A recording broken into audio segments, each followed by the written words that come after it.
She obviously freaks out, and this is the final straw. She's decided she needs to make a run for it. And that was alarming as a reader. Is there a secret group chat I should know about? What is going on? Unless Kerrelyn Sparks and Stephanie Meyer were like looking over each other's shoulders, then this is just the most eerie coincidence. Hello fellow readers, book lovers, and whoever else is watching this. I'm Emily at Midnight. Welcome to my channel. Those of you who've been here for a while now know that last Christmas I made a 2-part video where I read 5 books that were all titled All I Want for Christmas, and I focused the entire second video on the chaotic book All I Want for Christmas is a Vampire by Kerrelyn Sparks. It was truly one of the most unhinged things I have ever read. It was so absurd and accidentally hilarious that while recently I've decided I need a little bit more of that energy in my life. Well, as it turns out, luckily for me and for you, All I Want for Christmas is a Vampire is book 5 in a really long and chaotic series about vampires. So what choice do I have but to read the first book in the series? None, I tell you, none. After reading it, I wrote a brief bio to give you an expectation of what is to come. So, here it is. He is a world-weary, ancient, sexy vampire, and she is an emergency dentist with a phobia of blood in witness protection program on the run from the Russian mafia. It's a tale as old as time. It's your basic romance novel plotline, right? Well, regardless of how you answer that question, it is time to get into it, and I'm so excited. Come on. We open on a moody, gloomy vampire, thinking about how he is such a demon and his soul is surely damned. But then his buddies come in with a sex doll to cheer him up. But not for that. Hey, don't get it twisted. Obviously, it's not for that. It's to drink synthetic blood out of, because they're vegan vampires. Obviously. Alright, let's get into the lore. Our gloomy vampire friend is Roman Dragonesti, a centuries-old vampire with old money. But he's also a skilled scientist with a vision to save lives. Human lives, specifically. For all of human history, vampires have used mind control to lure humans into letting them feed on them. But the more ethical vampires don't kill the humans in the process. They would just take some blood and send the human on their way. Kind of like a blood donation. In fact, sometimes they wouldn't even use mind control. They would just offer a trade. Let me suck your blood and I'll also suck your...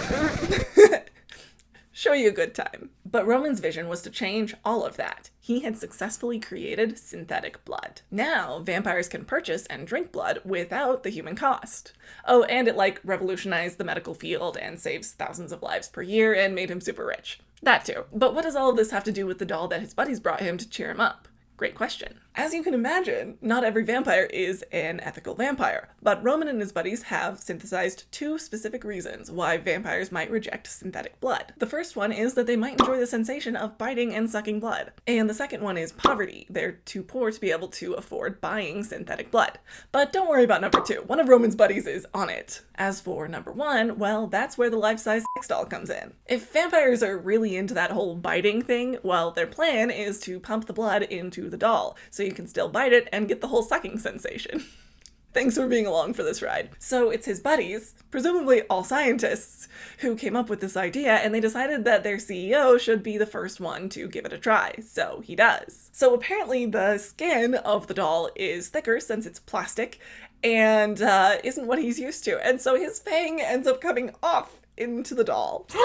Okay, but before we can get into what this means for him, we need to discuss what these vampires specifically are. Every paranormal romance vampire story has different guidelines for their vampires, so let's get into what Kerrelyn Sparks vampires are like. I've already synthesized the core ideas of what these vampires are in my video from last December, so let's watch that. They're super strong and fast, their skin is cold, they don't age, they can control the minds of humans to make them think or do things, they bleed, they fall into a death sleep during the day that they have to be inside for, and in this sleep they're basically dead, so they don't dream and barely breathe. Their wounds heal during their death sleep, their blood has healing properties, they can levitate, they can teleport, especially using someone's voice as an anchor, for example if they're on a phone call, and their eyes turn red when they check notes, are horny. One more piece of lore that I've learned since then is that apparently to them bloodlust is just that, it's lust, so they get horny and hungry all at the same time. So anyway, according to our lore, vampires heal during their death sleep. In this case, that's not very helpful, because that means that if he doesn't get his fang reset during the night while he's awake, then the skin of his mouth will heal over that hole, and since those fangs are basically like little straws that they suck blood through, if his wound heals without the tooth in place, then that tooth will never be able to be placed in his mouth again. Now, Roman Dragonesi isn't just any wealthy vampire. He is, in fact, the leader of the New York Coven, and as such has to appear strong and powerful. So being the one-fanged vampire would not only be humiliating, but it would also mean that other vampires would see him as weak and potentially try to overthrow him. So he and his buddies freak out and apparently find the one singular overnight emergency dentist, which is something I had never heard of before, but is apparently, in fact, a thing. He hurries over there with plans to compel the dentist to implant the tooth into his mouth and then wipe her memory afterwards. But when he gets there and meets the dentist, named Shanna, he discovers that, well, he can't compel her. This is the first human he's met in 500 years who can resist mind control. He's trying to compel her to put it in his mouth, and she's looking at him like he's a crazy person because clearly that is too long to be a human tooth and must be a dog's fang, and he's trying to get some crazy prosthetic or something. Ultimately, she is not okay with doing this crazy prosthetic idea as she sees it, and he realizes that he can't compel her and probably won't be able to wipe her memory of this incident afterward either. So he's left to think on his feet and think fast because they only have so much time before the sun rises. Okay, sorry, the camera framing and stuff changed. Just roll with me here. But before Roman can come up with a plan, the Russian mafia breaks in. That's one way to get the plot going, am I right? So Roman ends up having to teleport her away, but teleporting can be pretty dangerous because unless you know where you're going, you could end up accidentally teleporting yourself inside a wall or a solid object and then it's game over. So Roman grabs Shanna, looks out the window and sees a rooftop in his line of sight and teleports her there. Luckily, she actually passed out before all of this because she is petrified of blood and she saw a little speck of blood on the tooth as he presented it to her and passed clean out. So Shanna is pretty shocked to find herself on the rooftop of a building near her dentist office with the man who just walked in asking to have a fang placed in his mouth on the phone. And so, freaked out as she might be in this situation, she tries sneaking over to the staircase, the rooftop stairway entrance. But as she's sneaking away, she hears Roman mention to put Vanna in the trunk so that they don't scare Shannon. So obviously this sounds to her like there's a dead body in the car. Unfortunately, Shanna does not know that Vanna is the name they've given to the doll that Roman's friend Laszlo currently has in his car for some reason. Not really sure why that is the case. Right about as she makes this realization, Roman gets off the phone and starts walking towards her, and freaked out by the situation, she knees him in the jewels and runs down the stairs. She sneaks out the back of the building and she thinks she's home free, only to get grabbed by Roman in the alley. How did he beat her down the stairs? Teleportation. But she doesn't know that yet. He kind of carries her down the street. He did what? To where his friend Laszlo, the one who came up with the doll idea to begin with, is waiting with his car. Now, something that you need to know about Laszlo is that his catchphrase is, "But I'm just a chemist." And the main thing that he does besides say that is stand around awkwardly and pull at the buttons on his lab coat until he's pulled every single one of them off in his anxiety. The first thing that Laszlo does when he stops the car is pull Vanna out of the back seat, open the trunk, and start shoving her inside. Shanna freaks out thinking it's a corpse, and Roman is yelling at her, "Look at it, Shanna, look, it is not real." But once she realizes what kind of doll it is, that doesn't help in matters either. She elbows him and starts trying to take off down the street, calling him a pervert. He hauls her back to the car and tells her that there's a black SUV coming and she needs to get in that car because otherwise the Russians will see her and they will take her. Ultimately, she does end up deciding that the situation is dire enough that she will get in the car with these two strangers with the mysterious doll in the trunk in order to avoid the Russian mafia, and decides to trust him that he does in fact want to help her. But before we can get to the next scene, I have to point out that there was a joke made pretty early on in this book that made me laugh really hard, and so I need to share it with you. It happens while Roman is hauling her down the alley towards Laszlo's car. Shanna says, "Geez, it stinks here. What is this place?" "A cigar shop. I gather you don't smoke?" "No, do you?" He smiled wryly. "Only if I'm out in the sun." Kerrelyn Sparks just gets me sometimes. In the car, two things happen. First, Laszlo explains that he and Roman both work together at Romatech, and the doll is part of one of their recent experiments. So Shanna realizes that they actually save people's lives since they make synthetic blood, and also nothing kinky is going on with the doll, so she feels safer all around. The other thing that happens is that the black SUV is following them, and so Roman pulls her out of sight and directly headfirst into his lap. She spends the rest of the car ride bumping face first into his zipper, and he gets more and more excited. So that's quite the scene to read. Anyway, they get to his house and Roman explains to her that this is probably the safest place for her if she's running from the Russian mafia, because he has day and night security guards. And also he wants to help her. The romantic tension at this point is palpable, but it's ruined for me with this dialogue. I probably shouldn't trust you, but for some reason, I do. You're right, you shouldn't trust me at all. I thought you said I was safe. There are different kinds of danger.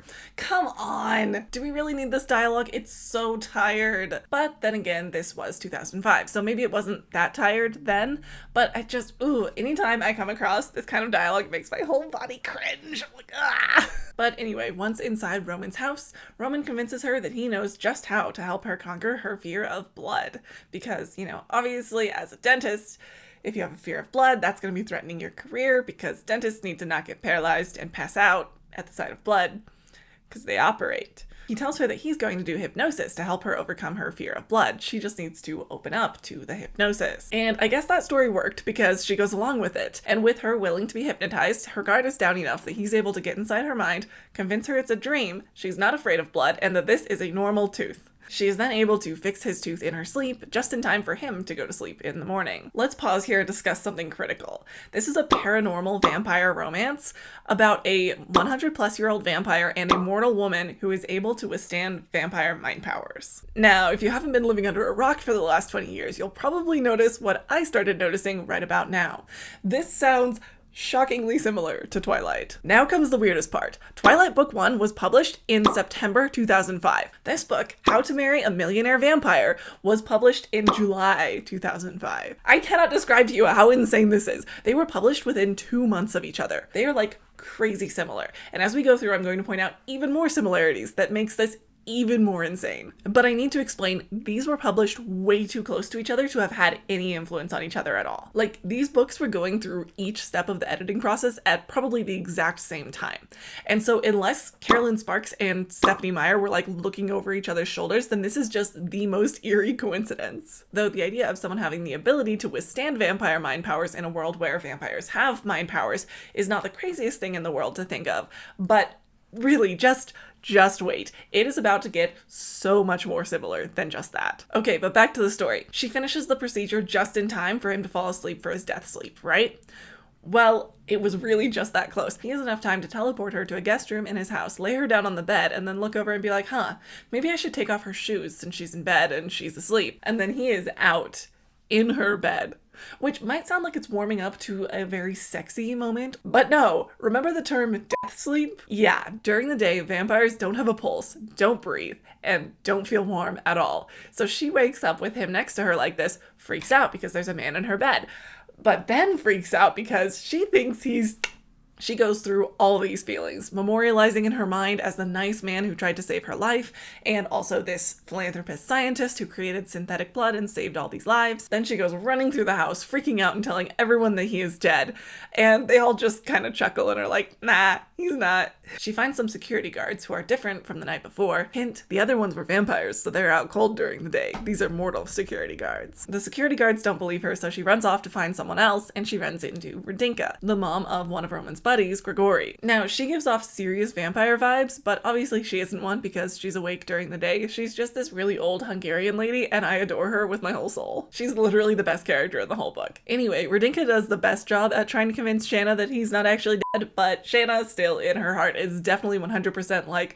he was such a nice guy. It's such a shame he's dead. He was so kind and hot. So obviously, Radinka didn't do that great of a job convincing her. But what Radinka does convince Shanna of is that she's someone who wants to have Shanna's back. She very sincerely tells Shanna that no matter what happens, how she feels about Roman and his buddies, Shanna can always come to Radinka for help. And thank goodness she did. But we'll get to that. After this conversation with Radinka and running into some other women in the house, Shanna hears a vampire named Connor say that Roman is up. And so she literally runs up the stairs to where she just heard that he is on the 5th floor. She bursts in to see if he's alive, and sure enough, there he is. But she came in a little too fast because he's in the middle of microwaving a certain red liquid. And since vampires wake up extremely hungry, That's gonna make the conversation a little bit harder for him, especially because he's not about to drink it in front of her. She's mostly still flabbergasted that he's alive, and there's a lot of tension and a couple unearned "I thought I'd lost yous." And they talk about how she was able to operate on him despite the sight of blood, and she's so excited about it and so grateful to him that she runs up and gives him a hug and kisses his cheek to thank him, and he's super into it. And then he realizes he jokingly told her to do that while she was hypnotized, so she's not actually doing that because she wants to, it's because he told her to. So he stiffens and pushes away from her. She feels rejected and takes that as him not wanting to touch her. She feels like she just made a fool of herself and starts trying to leave, but before she can, they start bantering a little bit again. They end up wrapping back around to "I thought I'd lost yous" and end up kissing for real this time. And Roman gets kind of lightheaded and almost bites her out of instinct, but his fang that has just been replaced gets caught in the wire that's like holding it in place, and the pain of that reminds him that oops, he was never gonna bite a human again. He then goes over to his drawer and pulls out a cloth pouch that contains a silver crucifix that he wants to give to her and asks her to put on. She asks him to help her put it on, but obviously he can't or it will burn him, and we get a piece of a memory from 1479 when he received that crucifix. And she ends up leaving, and we go back to him wallowing into what a demon he is, but he feels like he's in heaven when he's with her. Shanna then heads downstairs and runs into Connor, one of the night shift guards, who are all kilt-clad Scottish Highlanders. Just roll with it. But they're also all vampires, but she doesn't know that yet. And when she sees Connor, he hands her some band-aids because he figured she might be needing them. He was the one who took Shanna up to meet Roman, right? And he saw the horny energy between them and that Shanna got there before Roman could drink blood. And so he just put two and two together and assumed that she'd be coming down with two small puncture wounds that might need band-aids on them. In fact, he is basically shocked when he sees that she doesn't have bite marks on her neck. But then he goes, that makes sense, when he sees the crucifix around her neck. After that confusing to Shanna conversation, she walks into the living room, and can I just say, I truly did not expect Vampire's young new love interest finds out that he has a harem of 11 women and has to deal with the implications of the fact that he has a harem on my vampire romance bingo card. This is what I came to this series for.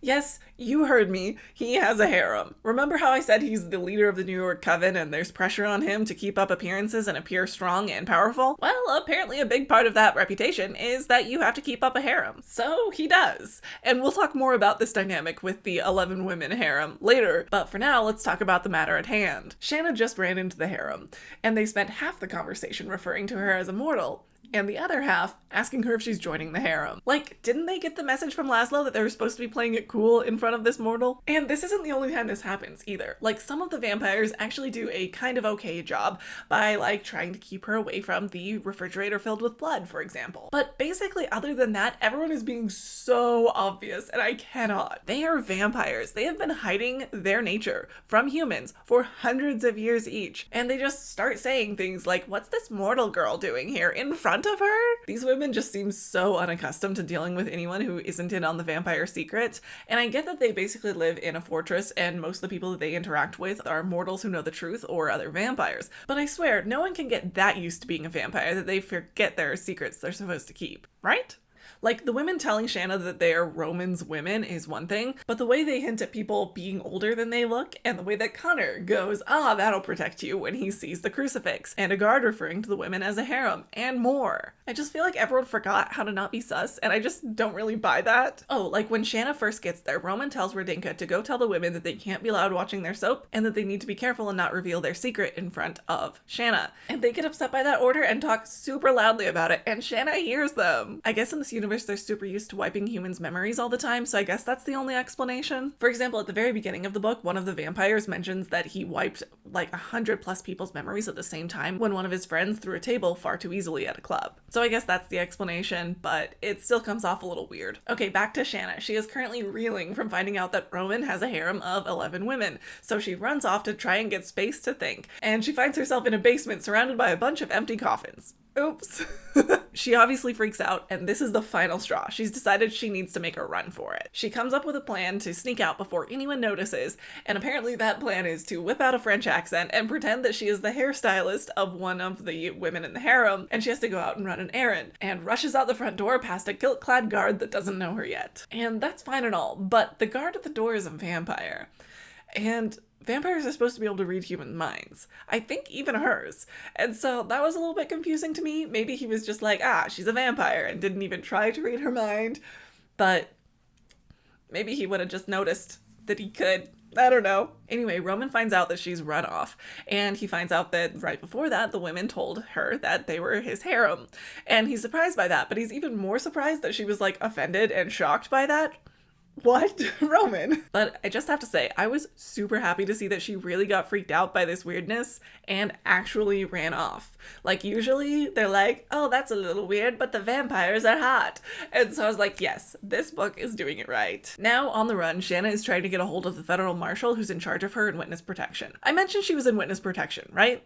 I think we need some Shannon backstory. A few months ago, she was with one of her dentist friends who happened to be one of her best friends, and they were eating lunch at a deli that they always ate lunch at when the Russian mafia bursts in and just starts blasting. Anyway, I started blasting. And Shanna's friend gets hit and everyone else there as well. But Shanna happens to be around the corner from where the Russian gunman came in at, and so she was able to get in a closet or something and hide away. The Russian mafia rummage around the store for a little bit longer to make sure everyone is and then leave, and she makes it out alive. Sorry, I have to do a little bit of censoring. YouTube doesn't like certain words on the platform, so you'll just have to forgive me. She does end up testifying about the incident, and now the Russian mafia want her because of that. So she goes into witness protection. She is obviously highly traumatized, and that's why she passes out when she sees blood. It reminds her of her best friend bleeding out. Unfortunately, that fear makes it really hard to be a dentist, and that's why she works the emergency overnight dentist, because apparently no one ever comes in, so she basically just gets paid to sit around. So now we're all caught up. Basically, the second she runs out of Roman's front door,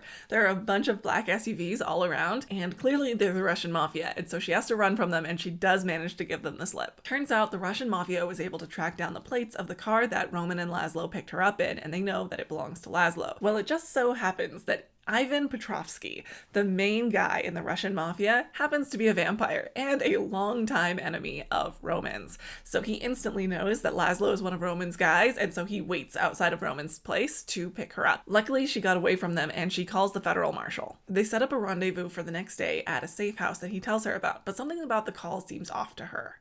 Oh well. She's able to stay at a hotel overnight and into the next day, and then she takes a taxi to the rendezvous point.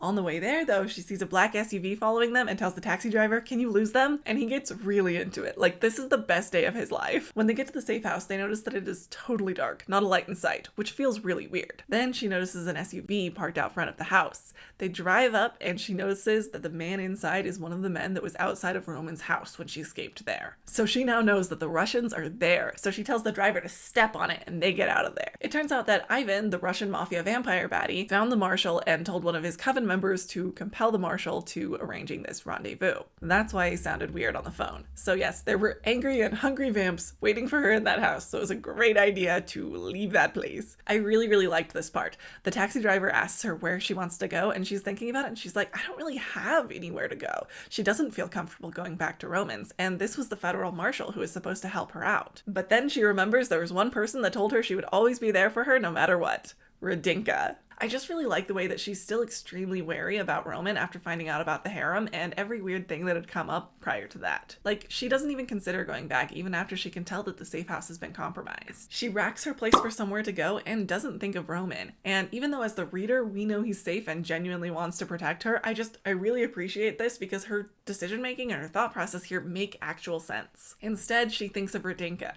Yes, Radinka works for Roman and she is connected to him, but Radinka has made it very clear that she will help Shanna no matter the circumstance, even if Shanna doesn't want anything to do with Roman at the time. So she goes to the place where Radinka works, Roman's lab, which takes her back into the plot of the book, but for a reason that makes sense. But what has Roman been up to for the last few days? Oh, you know, party planning and schmoozing with his buddies. There have been serious things happening too. For example, the Russians hit Laszlo's apartment while looking for Shanna. Don't worry, Laszlo was not home at the time, he was safe. And Roman knows that it's Ivan, but he also knows that Ivan knows that Roman knows that it's Ivan.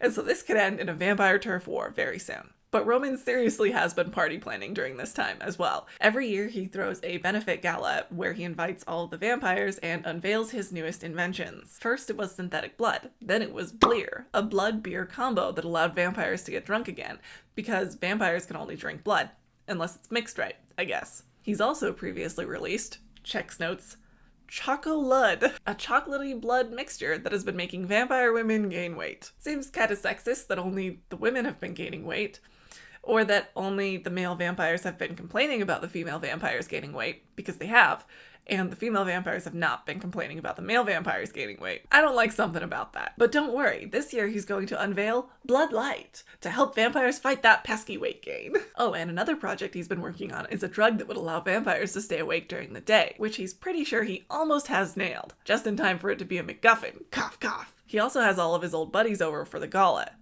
Is it gala or gala? Anyway, he's got the Scottish Coven Master who trains all of the kilt-clad Highlanders and hires them out to Roman, and the French Coven Master as well. They all chat about how much they hate their harems, which feels a little anti-women, but ultimately it's set up so that all the Coven Masters can realize together that it's archaic to require having a harem in order to be respected, and so they can all decide to do away with them together, just in time for Roman to decide to ditch his in favor of Shannon at the end of the book. But we'll get there. Anyway, it's the night of the gala, people are showing up, and Roman is dodging vampire newscasters. Yes, that's right, there are vampire newscasters, which means that there are vampire channels on cable TV, and I do not remember how Sparks spun that so that they aren't discovered by normal people, but somehow they do. But not just Roman's friends show up. Turns out he's been inviting Ivan Petrovsky every single year as a sign of goodwill, and it's just kind of a given that he's never gonna show up, and so no one really thought to uninvite him this year as tensions are rising. And he does show up. But guess who shows up right before the Russians? Shanna! Who's that Pokemon? It's Pikachu! Because the gala is held at Romatech, which is where Radinka works, and so that's where Shanna went to find Radinka. She comes in, sees the newscasters, and hears them talking about vampires, hears the people around her calling her immortal, looks around, notices that all of their drinks are red, like blood, and finally starts to put all the pieces together. No, I can't believe she hadn't figured it out until now either. And freaks out and runs out of there. Roman sees her in the ballroom. Oh, and he has this stupid moment of, in a sea of black and white, she was the color. Which was really stupid because the gala's theme was black and white, and she came in a lot of bright colors because he had previously picked out clothing for her when she was staying with him, you know, when she was in danger from the Russian mafia. He picked out bright clothes for her because he'd already decided that she was the color in his life. And so, like, yes, she was the color in a room of black and white, but only because those are the clothes that you literally gave her. So that moment just really didn't land for me. He sees her freak out, runs to her, and just as he gets to her, the Russians barge in, and he knows that pandemonium is about to break loose, so he grabs her and teleports her out of there. And out in the gardens of Romatech, we finally get our vampire confrontation. She comes to grips with the fact that he is in fact a vampire, and freaks out and tries to run away, and this happens. There was a whir of movement that shot past her, a blur in the dark that suddenly stopped in front of her. Roman. Shanna skidded to a stop to avoid crashing into him. She gasped for air. He didn't even look winded. You cannot possibly outrun me. I'm sorry. What? Did he just say, as if you could outrun me? As if you could outrun me! When I came across this line, I was literally shook. Like, did I somehow just accidentally pick up Twilight with the wrong cover? Shanna goes through a round of mental gymnastics, trying to figure out what to think about him. Like, he was really nice to her and saved her life, but also he has a harem. But also he's kind of hot. But also he might be a demon.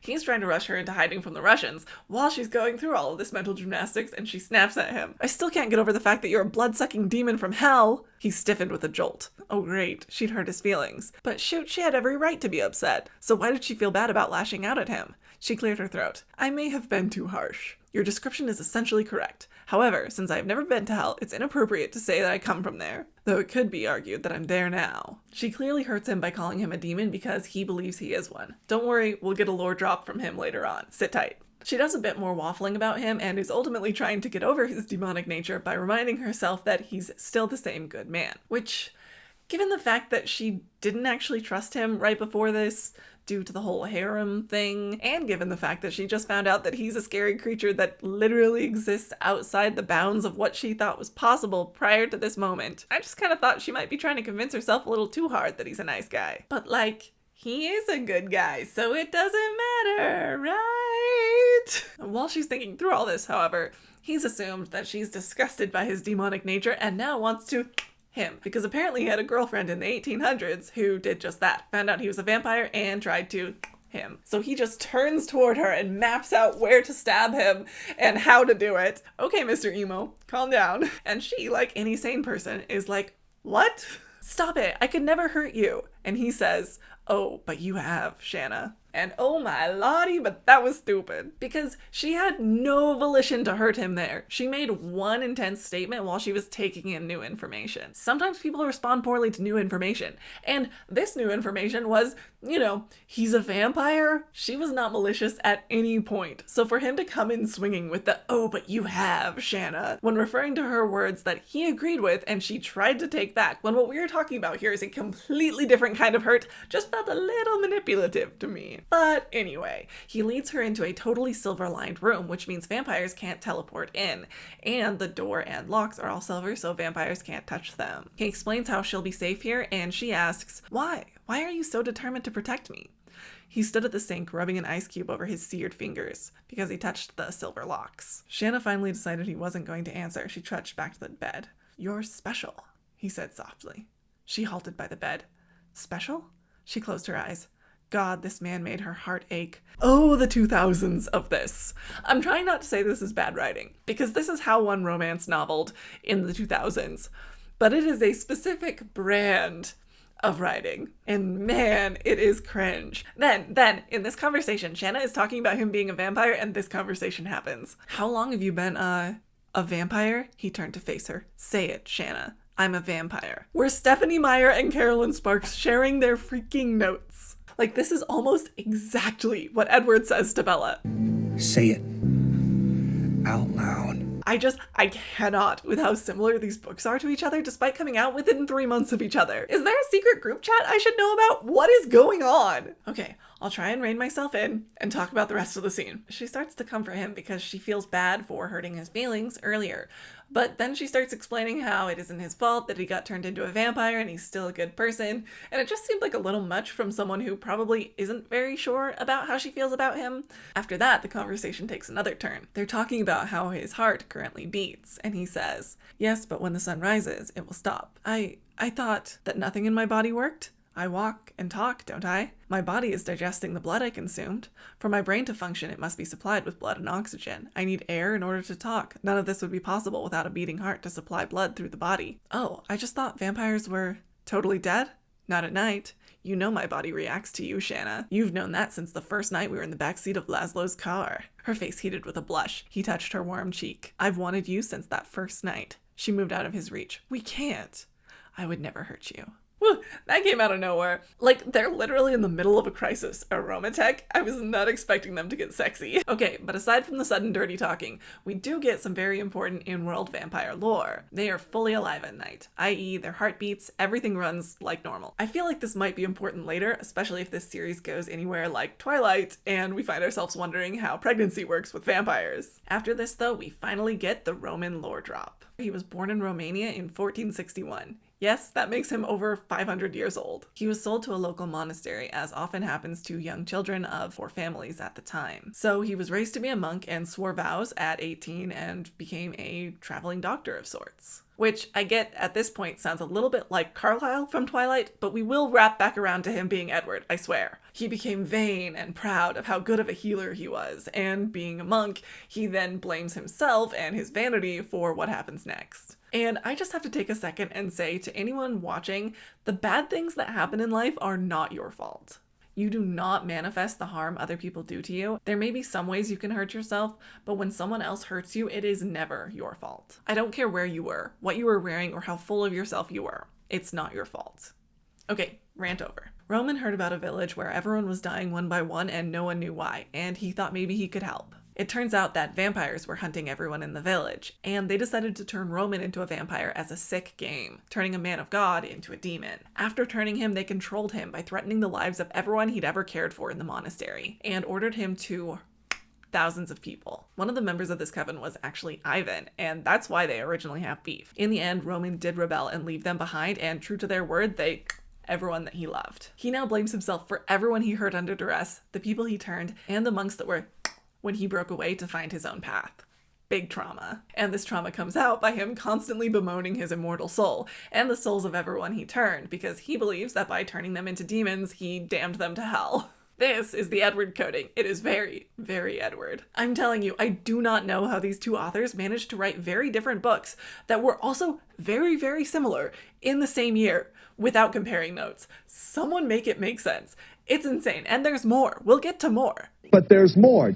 After all this trauma dumping, he finally has to address his harem. He explains how he needs them as a status symbol, but don't worry, he hasn't ever had sex with them. What? This book is trying to convince readers that a 500-year-old plus vampire is still a virgin? We learn at one point that most ethical vampires trade sex for blood, so he just didn't do that? Well, maybe he just had mental sex this whole time. What is that, you ask? Well, it's vampire sex, of course. It's just a telepathic thing where they send each other sensations from the other room.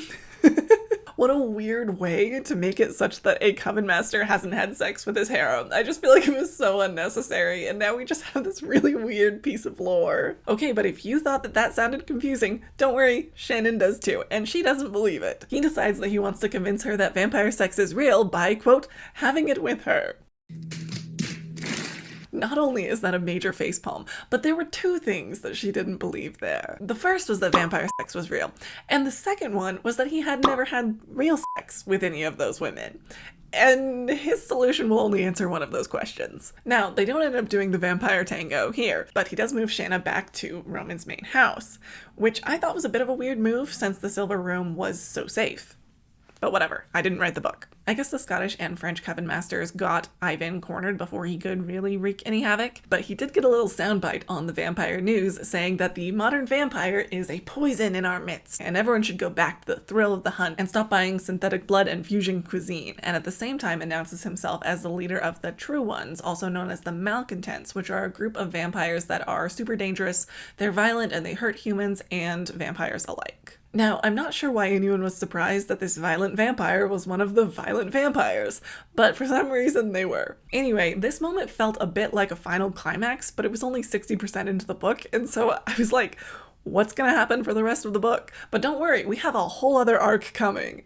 But let it be said, the pacing felt a bit off to me throughout the book, but especially here. Back at Roman's townhouse, Shanna and Roman do end up doing the vampire do, but she doesn't find out until the next morning that literally every vampire in that house, which is dozens, could hear it mentally. That's right, in fact, his harem even tried to join in mentally, but he didn't allow them to. But everyone could still hear it in their minds, and that was alarming as a reader. Obviously, Shanna is super mortified and upset about it, but when she confronts him about it and how he didn't tell her that everyone would be able to hear the whole thing, his response is, "But you can't tell me you didn't like it." That's literally not the point. It's about being the star of a show she didn't know she was a part of. That's the part she didn't consent to and was hurt by. Oh yeah, and in response to the fact that she's upset that basically there were other people there, he just pushes her over and starts to undress her so they can do it in person and real personally this time. Dude, that is not how you fix this issue. I guess she ends up deciding that she wants to do it with him, but during their fun times, he gets a little bloodlusty and bites her. He apologizes profusely and says it won't happen again, but she's still pretty thrown off by it. She then makes a sarcastic remark about getting silver piercings to protect herself, which I thought was pretty funny. But his response is, "Don't you dare pierce your beautiful body."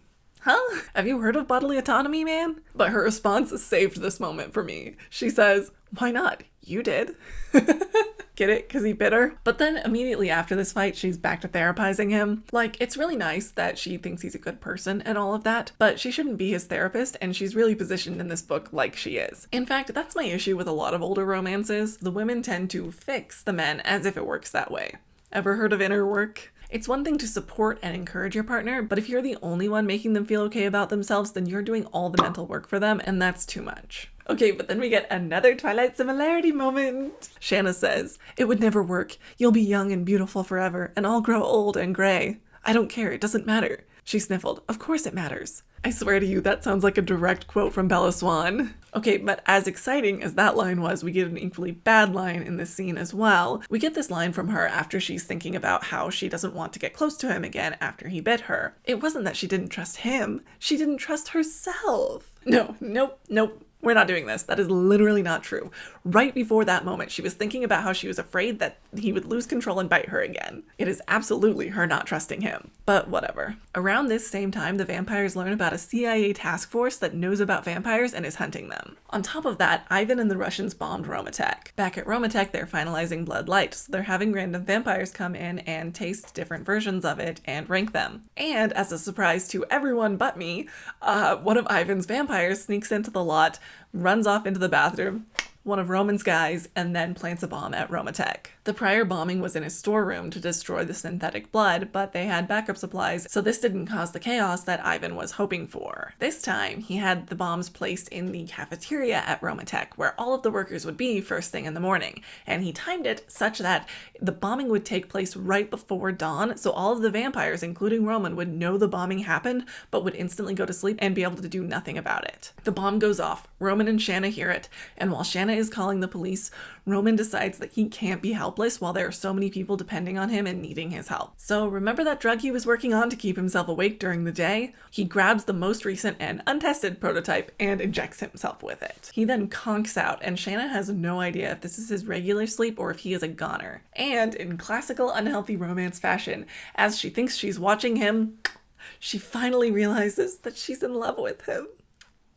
He does wake up, though, during the day. It worked. He gets right up and he and Shanna run to the cafeteria to try to help people, especially Radinka, who's in the cafeteria at the time and the only person I care about in this book. As they run through the hallways, Roman gets caught in some sunlight and starts to get huge burns across his body. They start to realize the severity of the situation and the complications of him being awake during the day. They continue down the hallways, avoiding sunlight, and make it to the cafeteria, and it seems like no one has been hurt too badly, except there's no sign of Radinka. They search around and find a section of collapsed wall, and Roman lifts it up and finds an injured Radinka. She was in bad shape, and at this point I was racking my brain trying to remember if she appeared in book 5 that I accidentally read first because I didn't realize it was a series, but I couldn't remember if she was in it, and I was freaking out because I love her and I need her to survive. But never fear, she makes a full recovery. You can release the pearls that you were suffocating. After the chaos with the explosion and the evacuation, Radinka is whisked off to the hospital and Roman and Shanna return to his house. They spend the day together confessing their love, making love, and talking about their immortal souls, as one does. If you're attacked and dying, do you want me to transform you? Her mouth fell open. You want to turn me into a vampire? No, I wouldn't want to condemn your immortal soul. That response is just so Edward of him. At least it seems like he would change her if she wanted that, regardless of his own idea about souls. So he's got that one up. Oh, and in this scene, we also get a description of his shoulder-length black hair? Excuse me? You can't just whip out a vital part of his description at 87% into the book. I can't rewrite my mental image at this point. What are you talking about? Maybe instead of Shayna constantly thinking, he's hot, they could have, described what about him was hot. The 5th book is a little bit better at that. I knew that Ian had long hair from the very beginning because it's always a part of his description. And just to be clear, I read this cover, not this cover. So I didn't get the hint from the cover either. Okay, but Roman does actually decide to put his awake during the dayness to good use one more time. See, in the bombing, the Russians abducted Laszlo, the chemist. Remember how they knew it was his car that saved Shannon at the beginning? Well, they still have it out for him, and so they grabbed him right before dawn. Roman decides he's going to rescue him while the other vamps are asleep, but that requires breaking into the Russian vamps' headquarters, which they can't do via teleportation at risk of teleporting into a wall. And so they have to come up with a plan. And that plan is to have Shannon knock on their front door and go right in, of course.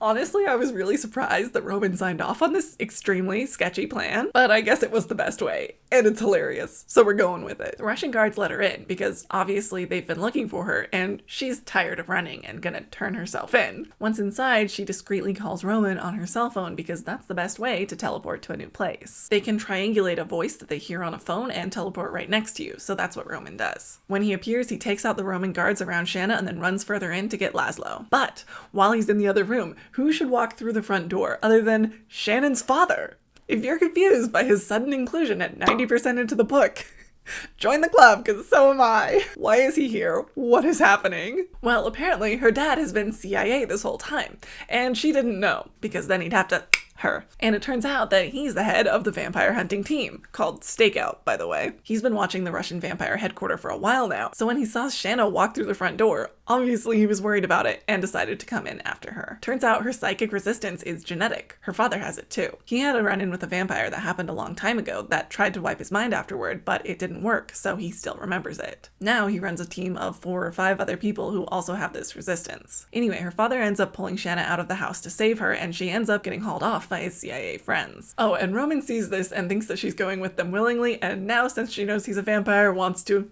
him because he has trauma. I know. If you're confused by this turn of events, I'm sorry. It's not my fault. This book is just suddenly a spy drama and there's nothing I can do about it. Okay, so Shanna is in the car with her dad and the other CIA agents, and we get the wildest lore drop yet. Yes, at 90% into the book. First, her dad drops the lore that he's been CIA this whole time and had that run-in with a vampire a long time ago that he remembers, and that's how he discovered his mental powers. Then, after joining the CIA, they trained him to use those mental powers, like mind reading and control, on operations. He explains that this is why they always had to move around a lot, and her mother was a nervous wreck at first because of it. But eventually he fortified her by sharing some of his mental strength, and she was able to handle it much better after that. Shanna, reasonably, is shocked and appalled and blurts out, "You used mind control on Mom?" And he's like, "Why you gotta make it sound like a bad thing? I was just helping her. It helped me work better when there's peace at home too, so I helped you kids out too." And Shanna is now reeling, being like, "Have I ever known my mom and siblings' true personalities?" And just then she feels him start to try and take over her mind, so she blocks him out, and he's all like, "Good girl, you always were the strongest. Every time you pushed against me, you grew stronger." And she has this light bulb turn on in her head, and she's like, "That's why you sent me away to boarding school." I forgot to mention that earlier because it doesn't really matter, but from basically 12 or 13 on, she never lived with her family again. And he's all like, hey, you had the best education in the family. Be grateful." But worse than all that, which is pretty damn bad, he reveals that he knew she was alive this whole time. Remember how she was in witness protection program? Well, everyone in her family and everyone that she ever knew thinks that she's dead so that they wouldn't be in danger because of her. But her dad, being CIA, knew she was alive but never reached out to her. He was vaguely tailing her in case he ever wanted to recruit her,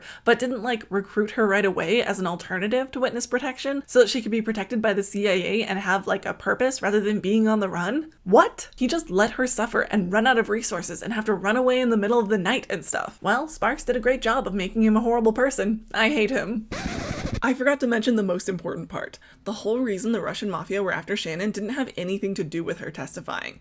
They actually went to that deli to off her to begin with, all because of who her father was. This makes this so much worse because he reveals this, meaning he knew that was why her friend died, and why she had to go into witness protection, and he still didn't help her out at all, when it was all his fault. After talking about their family, Shanna starts talking about the vampires. She's trying to convince her dad that vampires aren't all bad and that he should be focusing his efforts on the malcontents. And Grilly starts spilling their secrets. Ultimately, I don't think anything she said was more than what her dad already knew, but she's dropping names and talking about Roman's company, and I got really nervous reading that section. Her dad then offers her a job on the team, and she really doesn't feel like she has an option besides to say, "Sure, yeah, I'll think about it," and then basically ends up under house arrest with 2 CIA agents at a hotel after this. Meanwhile, Roman wakes up at his house, and his friends mention that Shanna hasn't been seen or heard from, but they've been calling the French, Scottish, and English Coven and more, and have been gathering forces to take on Petrovsky. They are confident that they can bring in more vampires than Ivan can, especially since it's already daytime in Russia. But Roman doesn't want it to come to that.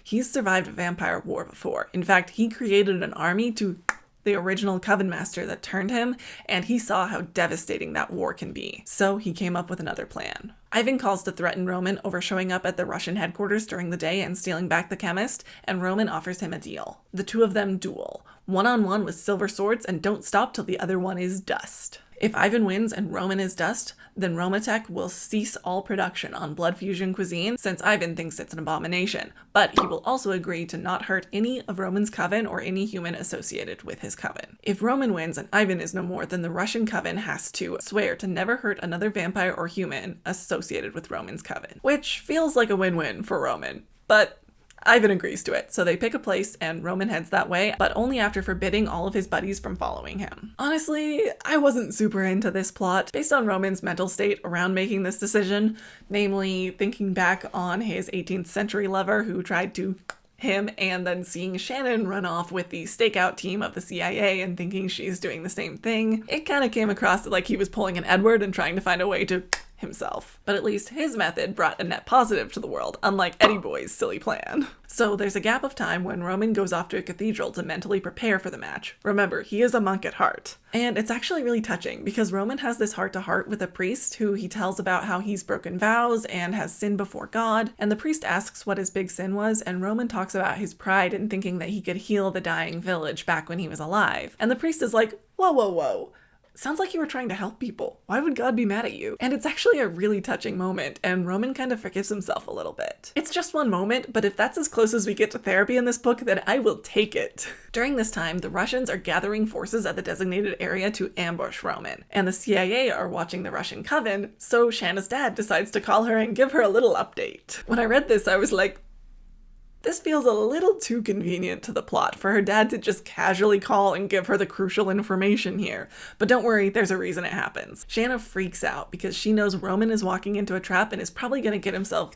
So she steals a phone from a CIA agent and locks herself in the bathroom and calls Roman's house. She convinces Connor, the kilt-clad security guard that she knows best, to come and get her, teleportation via phone call. And once she's back at the house, she tells the vampires about the ambush. Now, all the vampires are upset, but they feel like their hands are tied because Roman made them promise that they wouldn't follow him. I'm not sure why they would honor that in this situation, since he's about to walk into an ambush. It's clearly not a fair fight, but medieval honor or whatever. But Shanna is like, au contraire, he did not tell me not to follow him, and I bet he would want you to protect me. If that happens to land you in the same place where he is and is going, then that's not your fault. So that's what they do. She literally grabs the silver sword and leads an army of 200 vampires to Central Park at a run. It's hilarious. Cinematic, really. Meanwhile, in Central Park, we get one of many pepperings of casual misogyny in the book, which I haven't mentioned a bunch of them, but I'm gonna mention this one. Roman gripped the hilt of his sword.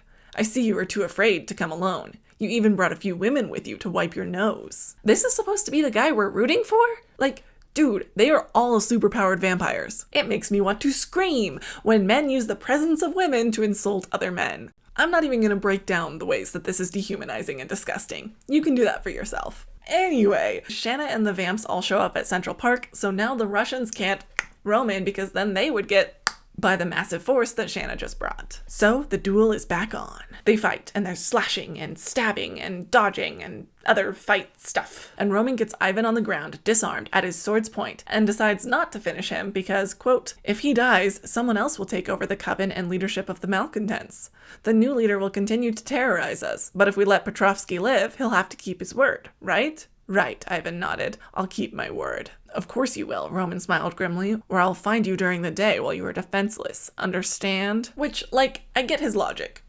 But also, Ivan broke his word over this duel. Why on earth would you trust him to keep his word later? I feel like you just gotta get the man who has a personal vendetta against you out of the way as like self-defense, if nothing else. But we actually don't have to worry about Ivan because his coven turns on him after seeing him weak and take care of him. I guess that's what happens when you lead old world vampires and then have a moment of weakness, am I right? At this point, Shanna's dad shows back up and reveals that he was actually trying to start a vamp war because he knew that Shanna was still super on the vampire side and would want to bring in vampires to protect Roman from the ambush. But after the war doesn't happen, he just shows up and is like, oh man, I thought there was gonna be a vampire war. Oh man.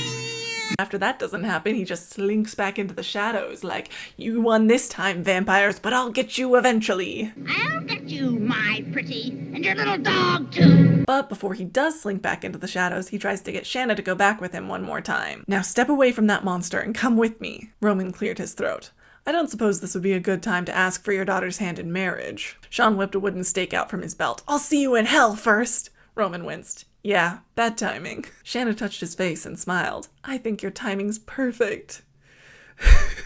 Shanna, I'll try to give you everything you ever wanted. A house with the picket fence. She laughed and hugged him close. All I really need is you. Even children, Roman continued, will figure out a way to insert my DNA into live sperm.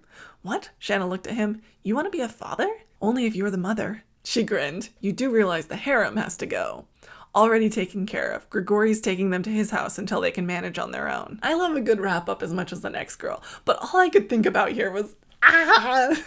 No. What? Do not talk about marriage and a house and kids in front of her evil dad. And it was a bad idea to talk about this in front of him, because he does this. Get away from her, Sean advanced with a wooden stake. No, Shanna turned to face her father. Shanna, come with me. That creature has a hold on your mind. But then she says the line of the century. No, the hold is on my heart. Then her dad slinks off and they all live happily ever after. The end. I'm sure my thoughts about this book came off a little mixed. And that's because they are. There are a lot of things I liked about this book, especially how unhinged it is. I love a good chaotic read. But there are a lot of things I really didn't like about it. Relationship dynamics are kind of sketchy, there's a lot of sexism, the writing's pretty bad at times, and at others has really harmful implications. But was I entertained? Yes. Are you not entertained? And I think it's an important step in maturity to be able to take in a piece of media and appreciate the good parts while also acknowledging the bad. You can like a book that includes morally bad content without meaning that you condone those things. That's why I try to make clear where I think the book says something that I do think is harmful. But at the same time, I can still appreciate the chaotic fun I had while reading it. Is it a well-written book? Not really, but it tracks for 2000's romance. Is it a bad book? Nah, but there are a lot of relationships and other things that I think are pretty unhealthy. Was it fun to read? You betcha. So thanks for watching and experiencing it with me. As I mentioned, I have reviewed a book in this series before, number 5, so be sure to check out that video and let me know if you want me to read and review other books in this series as well. I hope you enjoyed the video. Please give it a like if you liked it, and don't forget to subscribe. It is free after all. Feel free to follow my Goodreads, Storygraph, Instagram, etc., all of which are Emily at Midnight and are linked below. Also check out my series where I read and review Wheel of Time and Harry Potter for the first time, and yes, I am going to do another Wheel of Time book. I promise, it's coming soon. Have a wonderful day, treat people with respect, and pick up a book.